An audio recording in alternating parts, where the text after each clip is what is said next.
+2 കഴിഞ്ഞിട്ട് നിങ്ങൾ നഴ്സിംഗ് പഠിക്കാൻ നിൽക്കുന്നവരാണെങ്കിൽ നമ്മുടെ നാട്ടിലൊരു ഇപ്പോൾ ഒരു കറണ്ട് ട്രെൻഡ് എന്ന് വെച്ചാൽ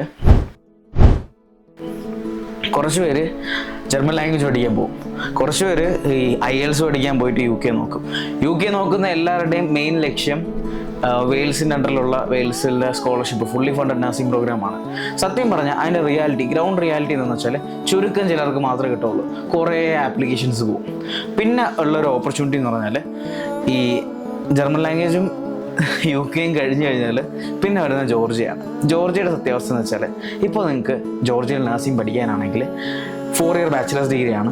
ഇവിടെ ചില universities, for example east European university എടുക്കുകയാണെങ്കിൽ പോലും ഈസ്റ്റ് യൂറോപ്യൻ യൂണിവേഴ്സിറ്റിയിൽ 3rd ഇയറിൽ നിങ്ങൾക്ക് ഇൻറ്റേൺഷിപ്പ് പ്രോഗ്രാം വരുന്നത് ജർമ്മനി, സ്പെയിൻ, പോർച്ചുഗൽ എന്നീ കൺട്രീസിലാണ്.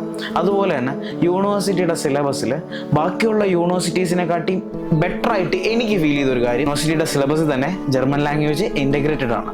സോ ഇപ്പോൾ ജോർജിയയിൽ വേറൊരു യൂണിവേഴ്സിറ്റി പഠിക്കുന്ന ഒരു സ്റ്റുഡൻ്റ് ആണെങ്കിൽ German language Georgian 1 and 2 part 1 and 2 എന്തായാലും പഠിക്കണം. ഇവർക്ക് അതിൻ്റെ കൂടെ ഓപ്ഷനായിട്ട് ജോർജിയൻ ഓർ ജർമ്മൻ എന്ന് പറഞ്ഞാണ് ആ കരിക്കുലം ഈസ്റ്റ് യൂറോപ്യൻ യൂണിവേഴ്സിറ്റിയുടെ വെബ്സൈറ്റിൽ തന്നെ പബ്ലിഷ് ചെയ്തിട്ടുണ്ട്. ഞാൻ പറയുന്ന എല്ലാ യൂണിവേഴ്സിറ്റി വെബ്സൈറ്റിൽ തന്നെ എടുത്തു നോക്കുക.